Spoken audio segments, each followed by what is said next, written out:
नदी की तेज धार बह रही थी।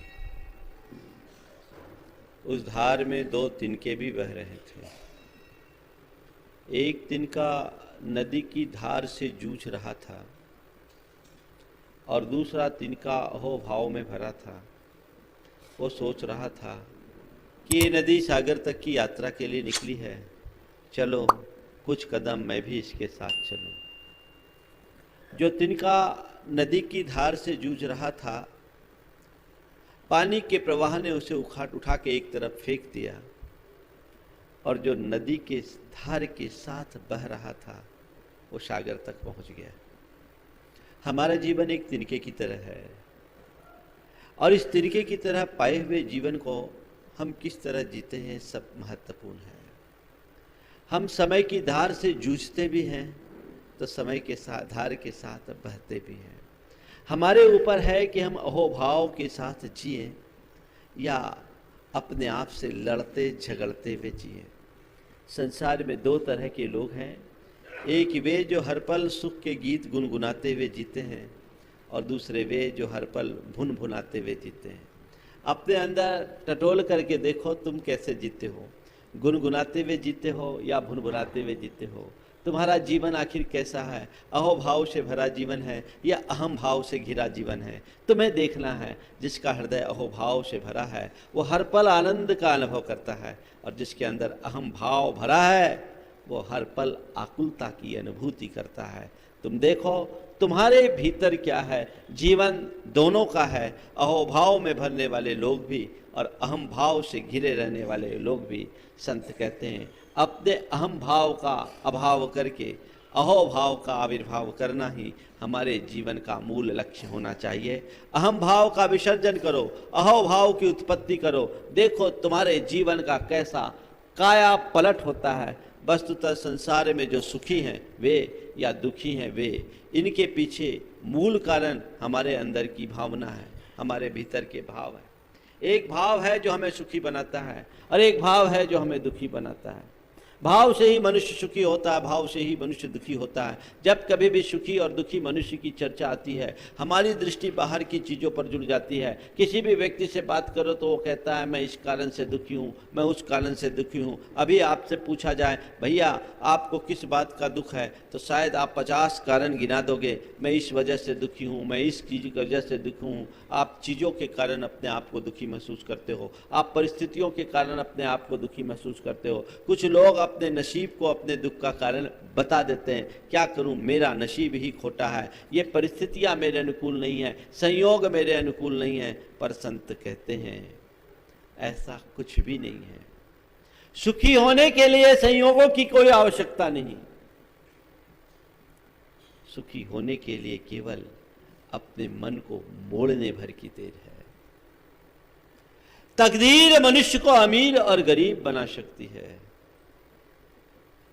पर सुखी और दुखी बनाना तकदीर के बस की बात नहीं है। हम सुखी दुखी बनते खुद अपने कारण, क्योंकि सुखी दुखी बनाता है हमें हमारा मन।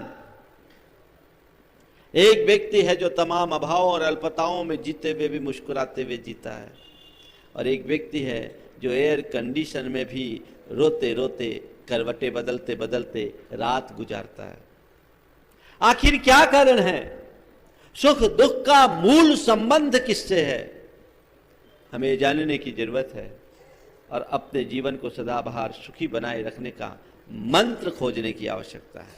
हम कैसे अपने जीवन को सदाबहार सुखी बना सकें, ये बड़ा अहम प्रश्न है। शायद आप लोग भी ये चाहते होंगे। हमेशा खुश रहना चाहते हो कि नहीं? बोलो।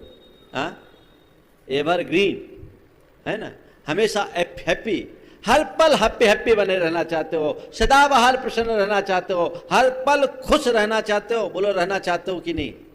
रहना चाहते हो?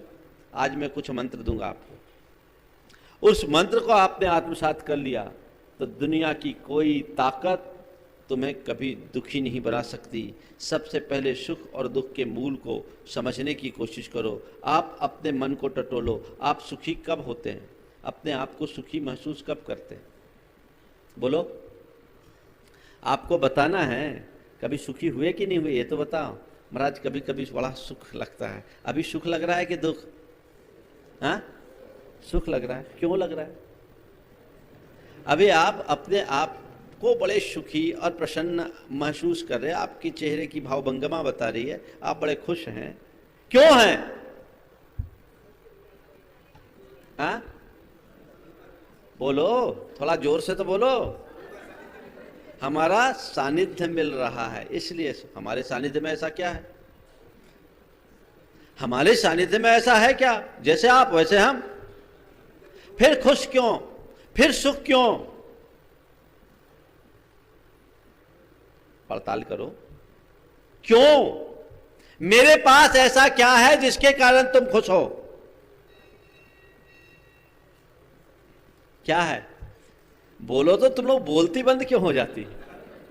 बाहर निकलने के बाद जो तुम लोग चालू होते तो रुकने का नाम नहीं। यहां सबकी बोलती बंद।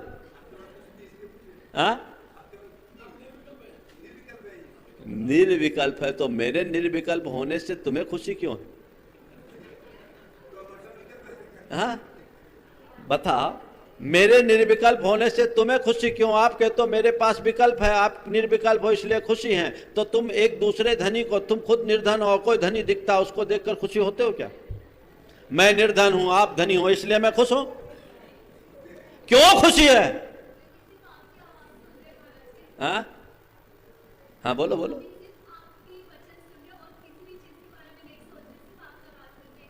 मेरे प्रवचन सुन रहे हो, मुझसे प्रेरणा पा रहे हो, हित का मार्ग मिल रहा है इसलिए आप खुश हो। महाराज आप बहुत अच्छा प्रवचन कर रहे हो, आपसे एक इंस्पिरेशन मिल रहा है, आप त्याग तप की बात कर रहे हो, आप हमारे लिए त्याग तपस्या के आदर्श हो इसलिए हम खुश हैं। मेरे प्रवचन सुनने से आप खुश हैं, है ना? नहीं, मेरे प्रवचन सुनने से आप खुश नहीं हो। क्यों? अगर मेरे प्रवचन सुनने से आप खुश हैं तो थोड़े कटु वचन में बोलना शुरू करूं, खुश रहोगे? बोलो। हाँ? अगर दो चार आरोप लगा दूं सबके सामने, खुश रहोगे? सब खुशी हवा। मतलब समझ रहे हो? जड़ में जाओ। मेरे बोलने से आप खुश नहीं हो, मेरी बोली हुई बात को अच्छा मानने से आप खुश हो। जड़ निकली। मेरी बात आपको अच्छी लग रही इसलिए खुश है, हम आपको अच्छे लग रहे इसलिए आपको खुशी है।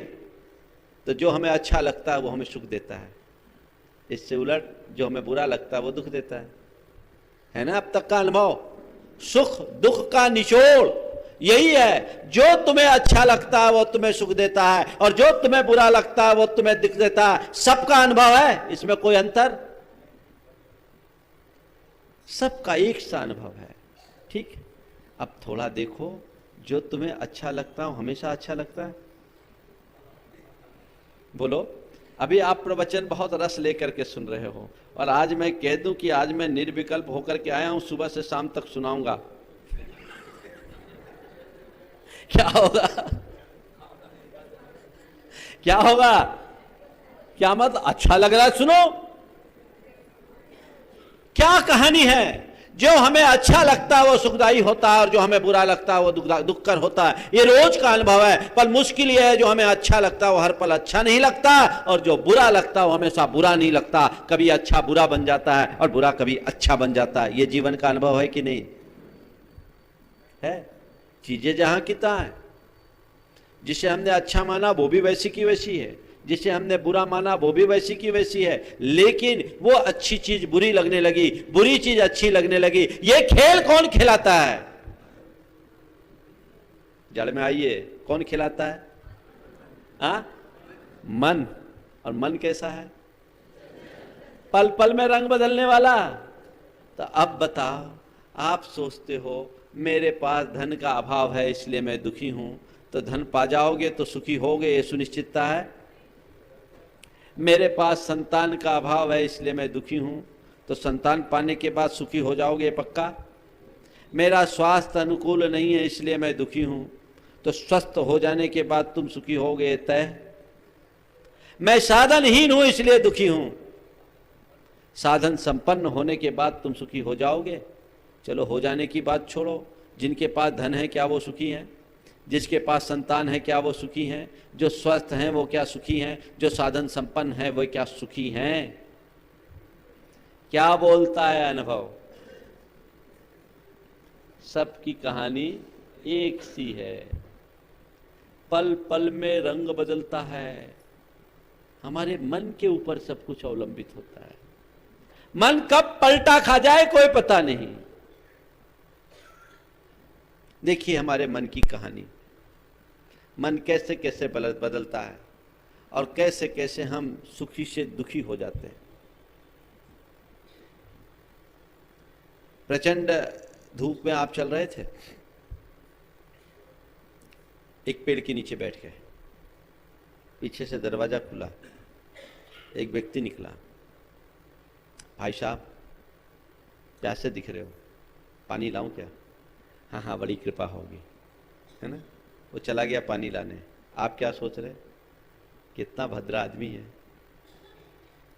बिना मांगे पानी ऑफर कर रहा है ना। अंदर चला गया, 15 मिनट हो गए नहीं आया। अब क्या बोलोगे? अंदर क्या होगा? क्या होगा?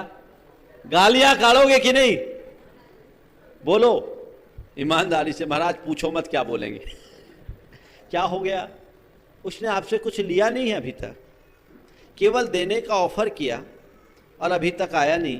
15 मिनट हो गए, पानी के लिए बोल करके गया और बाहर नहीं आया। न जाने आपके दिमाग में क्या क्या आएगा और वो आपको दुखी करेगा। जो आदमी थोड़ी देर पहले तुम्हें सुखी करके गया, वही आदमी अब तुम्हारे लिए दुखी कर गया और तुम अपने मन को खराब करे बैठे हो।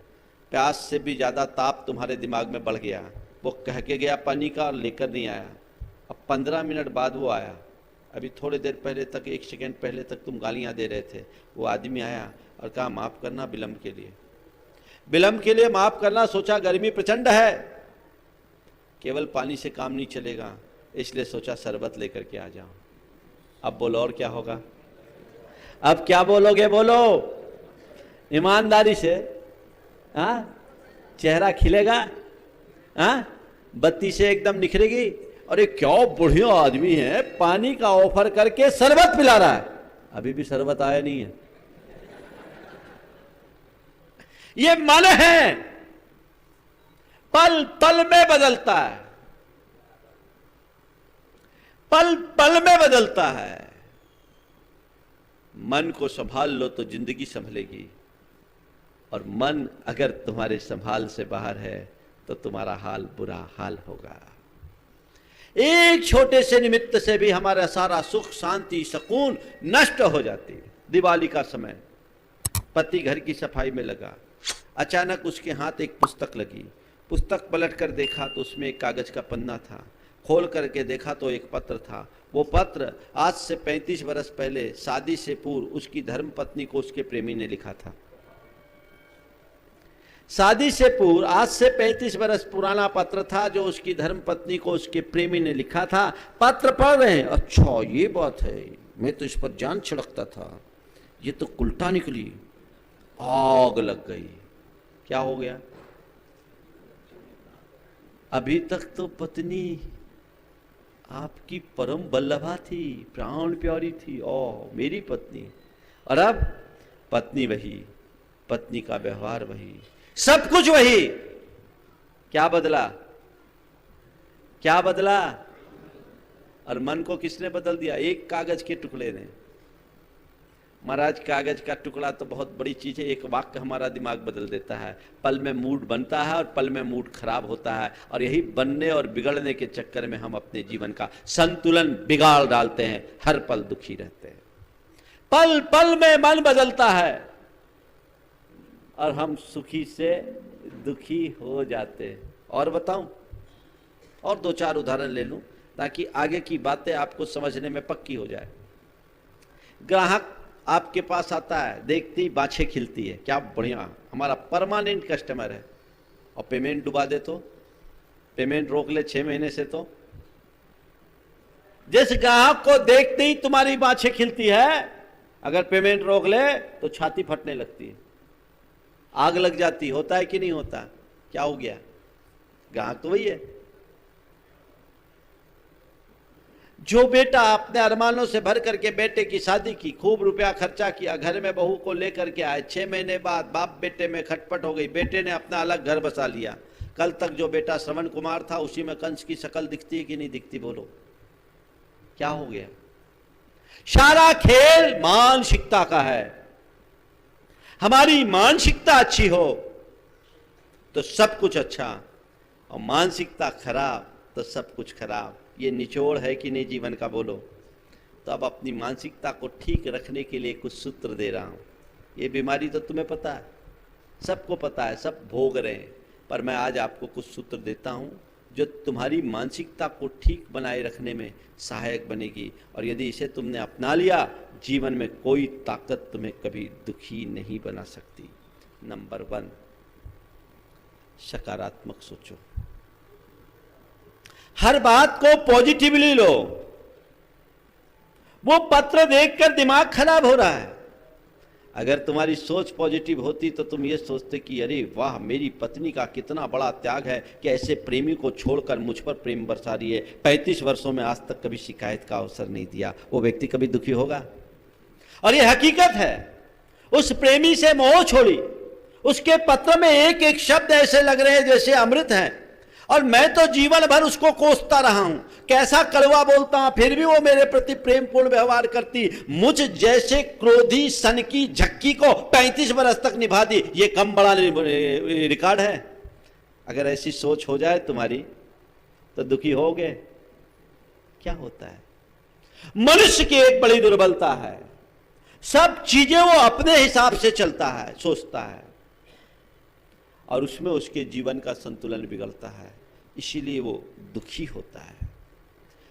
भाग्य या नसीब हमारे जीवन के संयोगों को प्रभावित कर सकते हैं, हमें अमीर और गरीब बना सकते हैं, साधन संपन्न या साधनहीन बना सकते हैं, लेकिन वे सुखी दुखी नहीं बनाते हैं।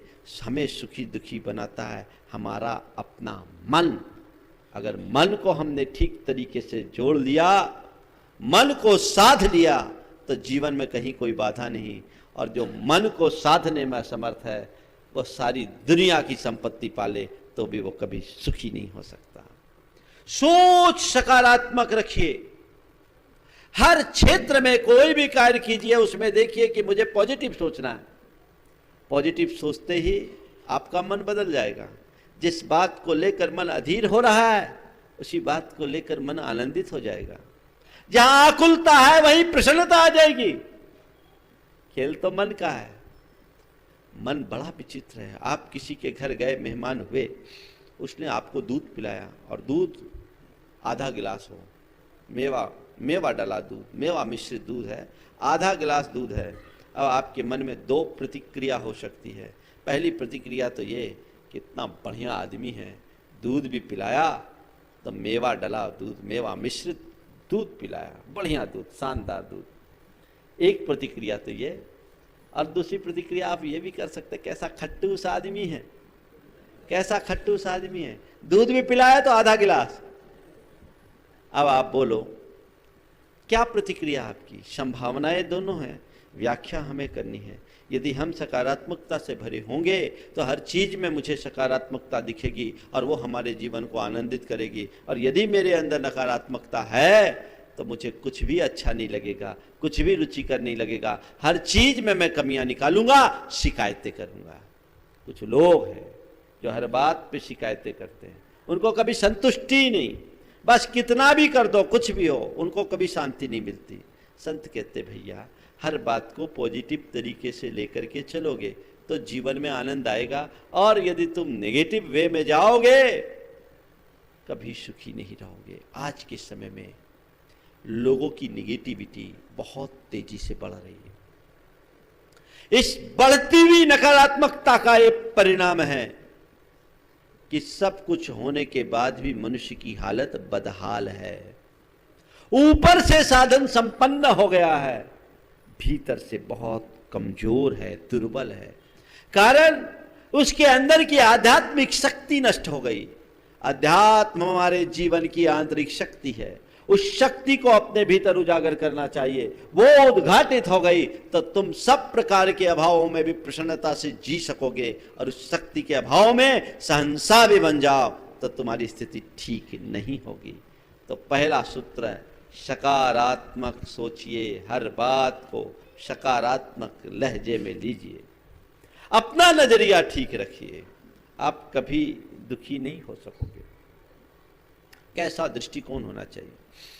एक उद्योगपति पिता अपने बेटे को ग्रामीण जीवन का अनुभव कराने की दृष्टि से एक गांव में ले गया और एक रात एक किसान के खेत में रुका। घर में, किसान का खेत में ही घर था, अपने बेटे के साथ वहीं रहा। अरबपति उद्योगपति वो अपने बेटे को एक साधारण किसान के घर लेकर के गया है। वो बहुत खुश पॉजिटिव था और बेटे को जीवन के अनुभव का पाठ पढ़ाना चाहता था। और उसने एक दिन पूरे 24 घंटे वहाँ रहने के बाद अगले दिन बेटे से पूछा, बेटा तुमने हमारे जीवन में और इनके जीवन में क्या अंतर देखा? तुमने हमारे जीवन में और इनके जीवन में क्या अंतर देखा? उसने कहा, पापा कोई खास अंतर नहीं देखा। हमारे पास एक बड़ा सा फार्म हाउस है, इनके पास इतना बड़ा खेत और उसमें मकान। हमारे घर में इम्पोर्टेड लाइटें लगी हैं, इनके लिए आसमान के चांद और सितारे हैं। हमारे घर में 2 कुत्ते पले हैं, इनके घर में 2500 कुत्ते दिखते हैं। हमारे घर में एक छोटी सी स्विमिंग पूल है और इनके घर में तैरने के लिए लंबी सारी नदी है। हम में और इनमें कोई अंतर नहीं है, हम सीमित हैं, ये असीम हैं। पिता ने बेटे की सकारात्मकता को देखा और अपने छाती से लगा लिया, कहा, बेटा सारी दुनिया को इसी लहजे से देखना, कभी किसी को अपने से कम मत आंकना और जो स्थिति है उसमें संतुष्ट होकर के रहने का अभ्यास बनाना। यदि आपके भीतर ऐसी सकारात्मकता आ जाए तो जीवन में कभी विफलता नहीं हो सकती, कभी दुख नहीं आ सकता, कभी परेशानी नहीं हो सकती। आप अपने आप को वैसा पॉजिटिव बनाने के लिए राजी हैं?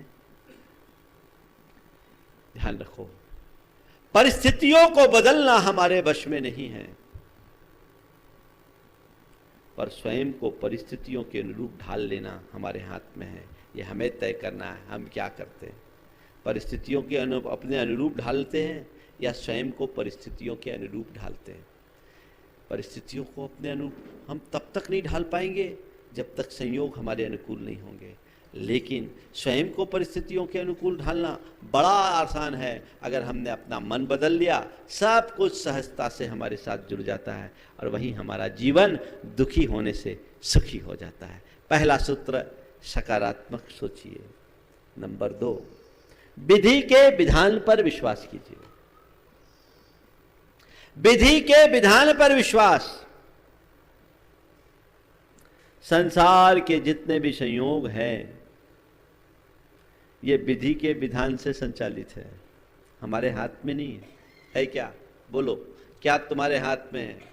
एक बात का जवाब दो, तुमने जहां जन्म लिया, डूंगरपुर में जन्म लिया, भगवान को प्रार्थना पत्र देकर आए थे कि हमें डूंगरपुर में जन्म देना? बोलो, हाँ? जिस माँ बाप के घर जन्म लिए, क्या वो भी भगवान को निवेदन किया था कि मुझे यही माँ बाप देना? तुम्हें ये जो शरीर मिला, ये रूप रंग मिला, क्या इसके लिए भी कोई एप्लीकेशन लगाई थी? तुम्हें जो बुद्धि मिली, ये भी क्या तुम्हारे निवेदन पर मिली? क्या हुआ? तुम्हारा जन्म, तुम्हारे जन्मदाता, तुम्हारा शरीर, तुम्हारी बुद्धि, ये सब चीजें तुम्हारी इच्छा से तुम्हें नहीं मिली, ये कर्म की इच्छा से तुम्हें मिली। और तुमने इसे स्वीकार किया कि नहीं किया?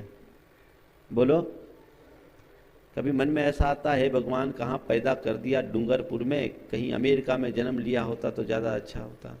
कैसे माँ बाप के यहाँ हमको पैदा कर दिया, कोई करोड़पति के यहाँ पैदा किया होता तो ज़्यादा अच्छा होता। ये मेरा रूप कैसा खराब है, कोई सुंदर रूप मुझे मिला होता तो अच्छा होता। कैसा भी व्यक्ति हो इसे स्वीकार करता है, कहता यही मेरे भाग्य में, यही मेरे भाग्य का, मेरे प्रारब्ध में यही लिखा है, मुझे स्वीकार है। और जहां स्वीकारता होती वहां शिकायत बचती है क्या?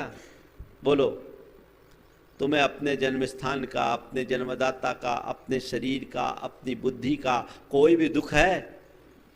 नहीं है ना? क्यों? क्योंकि तुमने स्वीकारा है। क्यों स्वीकारा? ये मेरे प्रारब्ध का है, ये मेरे हाथ में नहीं है, ये विधि का विधान है, जो आ गया सो हो गया, है ना?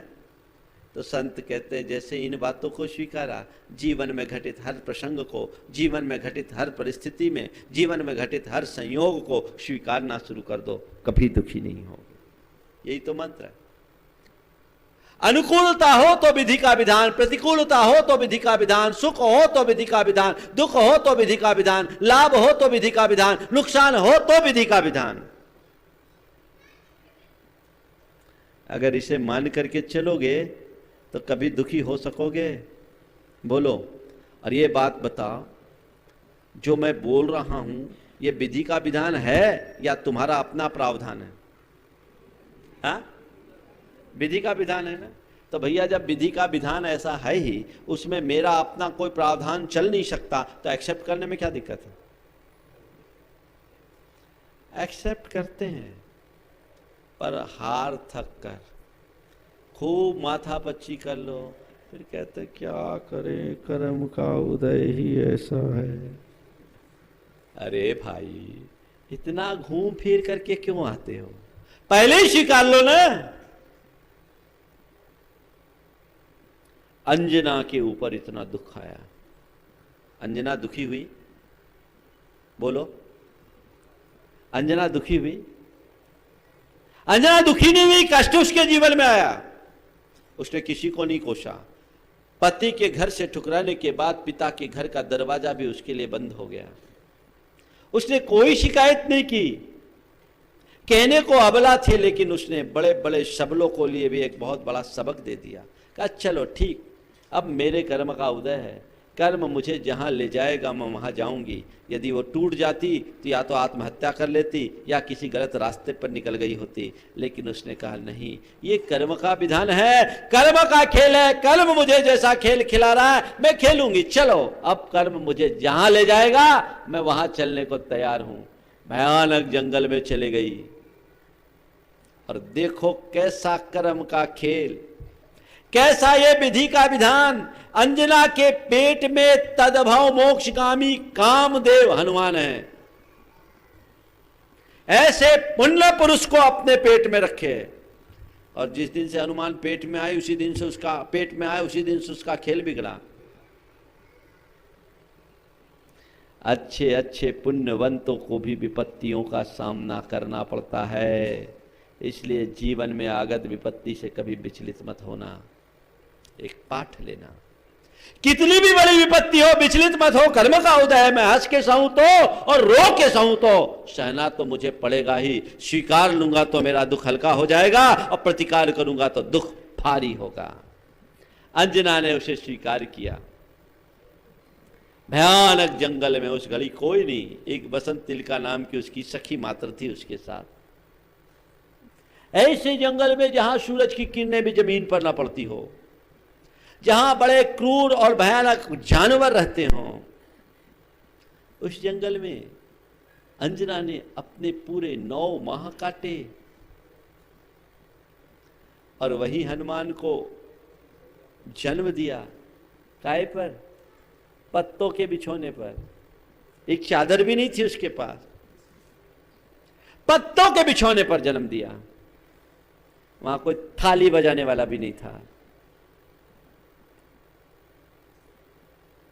प्रसूति हुई, हनुमान का जन्म हो गया।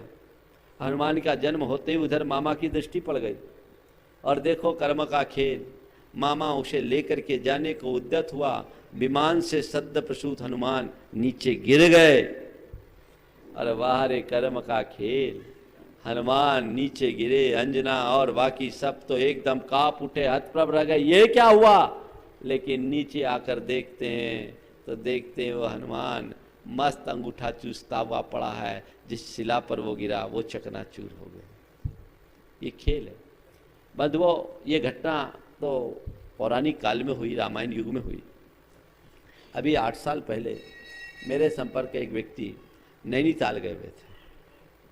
नैनीताल गए तो वहाँ पहाड़ पर थे, उनके साथ उनका एक बच्चा था।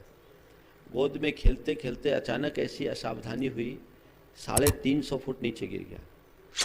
वो तो ऐसे जैसे एकदम सदमे में आगे क्या है, लेकिन नीचे आए तो देखे बच्चा आराम से पड़ा है, 2 पेड़ों के बीच में फंसा हुआ, उसकी डालियों के बीच में फंसा, उसको कुछ नहीं हुआ।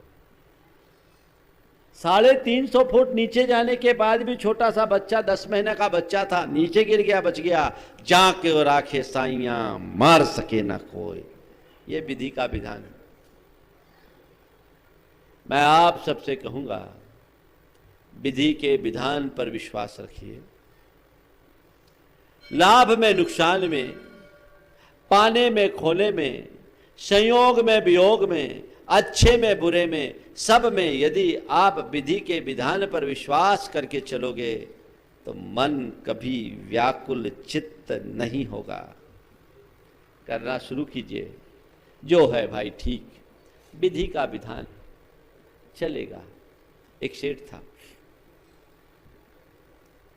किसी संत के चरणों में गया, कहा मुझे कुछ तत्वोपदेश दें। संत ने कहा भाई मैं तुम्हें तत्वोपदेश नहीं दूंगा, तत्वोपदेश देना है तो बगल के नगर सेठ शांति स्वरूप के पास जाओ, वो तुम्हें तत्वोपदेश देगा। सेठ ने सोचा बड़े बड़े सेठ तो इनके चरणों में आते उपदेश देने के लिए, ये हमें सेठ साहूकार के पास भेज रहे हैं। फिर भी वो श्रद्धालु था, इसलिए वितर्क किए बिना सीधे वहाँ चला गया। देखा वो सेठ बड़ा कारोबारी, सैकड़ों मुनीम गुमास्ते अपने काम में लगे। अपना परिचय दिया, उनने स्वागत किया और अपने हेड मुनीम को बुलाया, ये हमारे आत्मीय अतिथि है, इनकी पूरी व्यवस्था करो, और अपने काम में लग गया। सुबह से शाम हो गई। सोचा ठीक है, शाम को काम धंधे से फ्री होने के बाद कोई तत्वोपदेश होगा, लेकिन कोई नहीं, सामान्य सी चर्चाएं, और दोनों एक ही कक्ष में रात में रहने लगे। 1 दिन बीत गया, 2 दिन बीत गया, तीसरे दिन उसने सोचा कि यहाँ तो कुछ मिलने वाला नहीं है, वापस चलो। तीसरे दिन सेठ अपनी गद्दी पर बैठा था, आगंतुक सेठ भी वहीं पर था। तभी सेठ के मुनीम ने कहा कि सेठ साहब बड़ी बुरी खबर है। क्या खबर है? बोले खबर यह है कि अपना जो माल आ रहा था, जहाज आ रहा था, अभी अभी मालूम पड़ा कि अचानक उठे समुद्री तूफान के कारण हमारा जहाज समुद्र में डूब गया है और हमें 2 करोड़ का नुकसान है। सेठ ने कहा ठीक है, ऐसा होता है, विधि की मर्जी, जाओ अपना काम करो।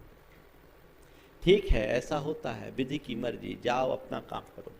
आगंतुक सेठ को लगा कि ये सेठ तो कुछ अलग है, 2 करोड़ का नुकसान, चेहरे पर एक सुकन नहीं, और कहता है ठीक है, ऐसा होता है, विधि की मर्जी, जाओ अपना काम करो। उस घड़ी में बोलना उचित नहीं समझा, सोचा रुको यहाँ 1-2 दिन और, कुछ रहस्य मिलेगा। अगले दिन वही मुनीम बड़ा हंसता चेहरा लेकर आया। कहा सेठ साहब बड़ी अच्छी खबर है। बोले क्या? कल जो मैंने आपको खबर दी थी वो झूठी थी, क्योंकि तकनीकी खामी के कारण हमारा जहाज 1 दिन लेट चला, इसलिए हमारे जहाज का कुछ नहीं हुआ, औरों का माल डूबा। हमारा जहाज तो कल सुबह सकुशल यहाँ लौट आएगा, और उसमें बाजार में दाम तेजी आ जाने के कारण हमें 2 करोड़ की जगह 3 करोड़ का फायदा होगा। सेठ ने कहा ठीक है, ऐसा होता है, विधि की मर्जी, जाओ अपना काम करो। अब की बार आगंतुक सेठ से रहा नहीं गया। बोला हद हो गई सेठ जी, 2 करोड़ का नुकसान देखा तब भी आप कुछ नहीं कहे, और 3 करोड़ का फायदा तो भी आपके चेहरे पर कोई परिवर्तन नहीं। जाओ अपना काम करो, विधि की मर्जी, ऐसा होता है। बस यही एक वाक्य, आखिर इसका रहस्य क्या है? सेठ जी ने जो बात कही वह आप सबको ध्यान देने योग्य है। उन्होंने कहा कि ये बताओ, कोई व्यक्ति बैंक में अपना रुपया जमा करे या निकाले तो बैंक के मैनेजर को कोई फर्क पड़ेगा? बोले नहीं, जमा करेगा तो जमा कर लेगा, विड्रॉ करेगा तो वापस दे देगा, ये तो क्रेडिट डेबिट होता रहता है। बोला बस यही है मेरे जीवन का रहस्य है। तुम्हें दिखता है ये सारा साम्राज्य मेरा है, पर मैं इन्हें कभी अपना नहीं मानता। मैं तो अपने आप को केवल मैनेजर मानता हूँ। ये सब विधि का विधान है, कर्म का धरोहर है। लाभ हो जाता है तो जमा कर देता हूँ, नुकसान होता है तो नाम चढ़ा देता हूँ। मैं क्यों रोऊं, मैं क्यों रोऊं। बंधुओं, जिस दिन तुम विधि के विधान पर पक्का विश्वास कर लोगे, उस दिन तुम मालिक की तरह न जीकर मैनेजर की तरह जीना शुरू कर लोगे, और मैनेजर की भांति जीने लगोगे तो लाभ हानि में, संयोग वियोग में, सुख दुख में, जीवन मरण में तुम्हारे अंदर हर्ष विषाद नहीं हो सकेगा। तुम हर पल सुखी रहोगे। तो पहली बात सकारात्मक सोचिए, दूसरी बात विधि के विधान पर विश्वास रखिए, तीसरी बात जो है उसमें संतोष रखिए। प्राप्त को पर्याप्त समझिए, जितना है पर्याप्त, जो मेरा है वही मेरे काम का है, पराये का तो काम का है नहीं। संतोष की भावना हृदय में होनी चाहिए। अगर आपके अंतरंग में संतोष है तो दुनिया की कोई ताकत तुम्हें दुखी नहीं बना सकती, और संतोष के अभाव में तुम कभी सुखी नहीं हो सकते। संतुष्ट रहने की कला अपने भीतर विकसित कीजिए।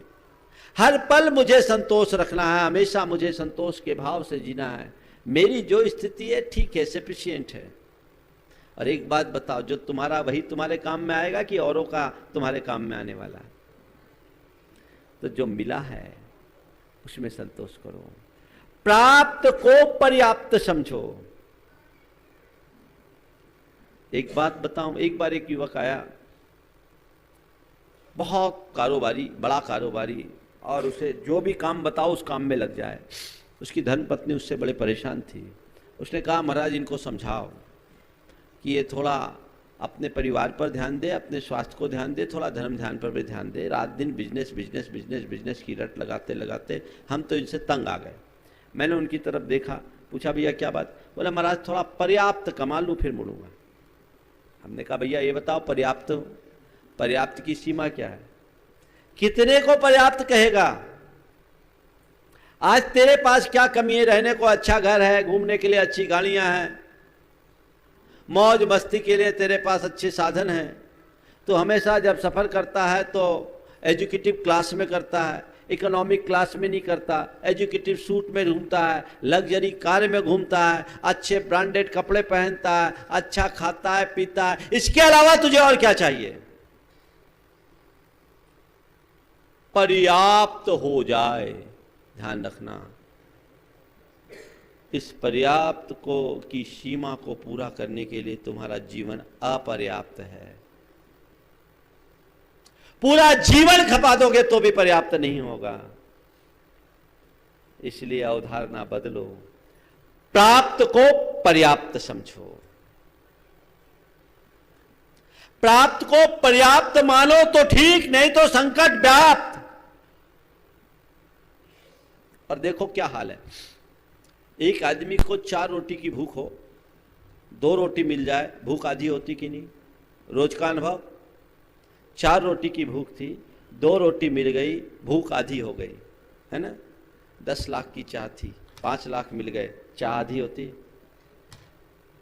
क्या हुआ? 4 रोटी की भूख थी, 2 रोटी मिली तो तुम्हारी भूख आधी हो गई। 10 लाख की चाहत थी, 5 लाख मिल गया, तुम्हारी चाहत आधी होनी चाहिए कि नहीं? गणित तो यही कहता है, लेकिन यथार्थ क्या है? हाँ, अभी 10 की चाह थी, अब 20 की चाह हो जाएगी, यही होता है ना। ये बड़ा विचित्र गणित है। ये ऐसा गणित है जो मनुष्य को जिंदगी भर दौड़ाते रहता है पर पहुंचने कहीं नहीं देता। इस दौड़ से अपने आप को बचाओ, इस भाग दौड़ से अपने आप को दूर रखो, और उसका एक ही मंत्र है, प्राप्त को पर्याप्त समझो। तुम्हें कोई दुखी नहीं करेगा, और इसे नहीं समझोगे जीवन में कभी सुखी नहीं होगे। और आखिरी सूत्र है, वर्तमान में जीना सीखो। वर्तमान में जीना सीखो, ना भूत की स्मृति ना अनागत की चिंता। कोई नहीं। आदमी की एक बड़ी दुर्बलता या तो अतीत में उलझता है या भविष्य में खोता है। अतीत की स्मृतियों में उलझोगे तो तुम्हारे जीवन के लिए वह तकलीफ देगी, और भविष्य की कल्पनाओं में खोओगे तो तुम्हारा जीवन पिछड़ जाएगा। वर्तमान में जियो, आज को सफल बनाओ, कल अपने आप सफल हो जाएगा। लोग कल की चिंता में, आने वाले कल की चिंता में अपने आज को विफल करते हैं। संत कहते हैं, आने वाले कल की चिंता में आज को विफल कर देने वाले का जीवन कभी सफल नहीं होता। आज है मेरे पास, तो जो कुछ करने के लिए वो आज है। आज की बुनियाद पर ही कल का महल खड़ा होगा। आज को अच्छे तरीके से जियो, जो आज है वो कल भी होगा। कल की चिंता करने से क्या फायदा? मैं तुम्हें एक बात कहता हूं, हमेशा एक बात को ध्यान रखो, जो कल देगा वो कल की व्यवस्था भी देगा। जो चोंच देता है वो चुग्गा भी देता है। मिलेगा। विधि पर के विधान पर विश्वास हो, तुम्हारी सोच सकारात्मक हो, प्राप्त को पर्याप्त मान करके चलो, तो अपने आप वर्तमान में जीने के आदी हो जाओगे, अभ्यासी हो जाओगे। लोग वर्तमान में कम जीते हैं, भविष्य के प्रति ज़्यादा सोचते हैं। एक दिन मैंने ऐसी चर्चा की तो एक सज्जन ने कहा, महाराज व्यक्ति को थोड़ा दूरदर्शी तो होना चाहिए। हमने कहा हाँ भैया, दूरदर्शी बनो पर दुखदर्शी मत बनो। दूरदर्शी बनो, हम उसके खिलाफ नहीं है, सहमत हैं, लेकिन दूरदर्शिता दुखदर्शिता न बन जाए, ये सावधानी रखो। महाराज ये दूरदर्शी और दुखदर्शी में क्या अंतर है? भविष्य के प्रति सतर्क रहने का नाम दूरदर्शिता है और भविष्य की चिंता में उलझ जाने का नाम दुखदर्शिता। ध्यान से सुनो, भविष्य के प्रति सतर्क रहने का नाम दूरदर्शिता है और भविष्य की चिंता में उलझ जाने का नाम दुखदर्शिता।